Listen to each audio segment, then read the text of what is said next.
Karnataka to Uttar Pradesh, VVIPs have shown time and again that they do not really care for the law. But Uttar Pradesh Minister Azam Khan this time has crossed all limits. His VVIP bravado put the lives of innocent students at risk. Watch how Azam Khan, who doesn't even have a license, drove a bus with school students and officials as his passengers in his hometown of Rampur. Pranshu, in fact, is with us for more on that story. Pranshu, what was the idea? What came into him to drive a bus when he doesn't even have a license, is clearly not authorized to do so, and that too with school children on board?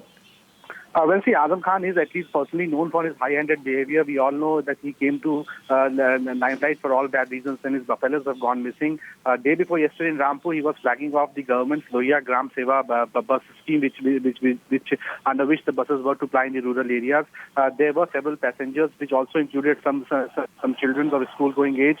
They were there inside the bus when Azam Khan, after flagging off one of the buses, started one of the buses and then tried to drive it along a few meters. The reports say that once the bus got brushed with the road bumper, the divider, only then he stopped the bus. So clearly it was a violation of the laws, it was a violation of the Motor Vehicle Act. And what's more surprising, road officials, including the ARTO and other officials, were present there. No one tried to remind Azam Khan that that he is breaching the law. And then Azam Khan got down very happy, saying that the bus drove lighter than his government. Clearly all these statements came in from Azam Khan, but the entire ambience out there was clearly reflective of that VVIP culture we have been talking about, because had he not been a VVIP, had he not been a cabinet minister in UP government, clearly he would not have dared to go in to drive the bus in such a bizarre manner without having the required commercial license. So clearly it's a clear abuse of power. And what's more shocking is, in this case, we are seeing that authorities who are quick to book in people for normal violations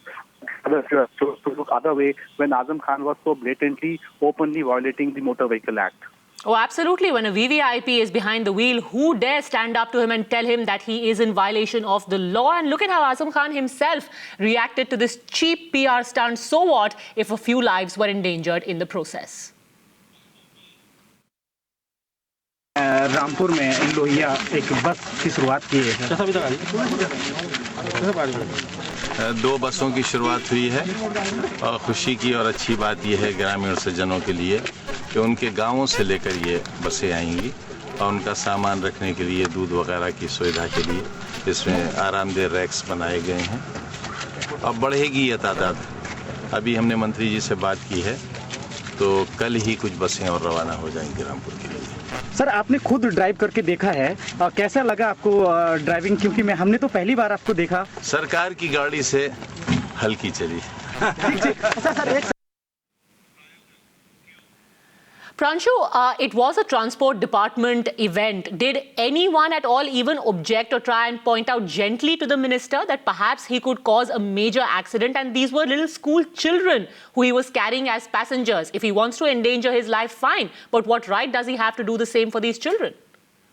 Well, see, putting a reminder to Azam Khan, that is, I think it's almost impossible for any official who is concerned about his job. So clearly, that is beyond question that anyone would dare to question or remind Azam Khan, despite the fact that he or she may be thinking or maybe knowing that yes, what Azam Khan is doing was a clear violation of law. So clearly, no objection came in from the officials. In fact, rather we saw that officials were more pleased to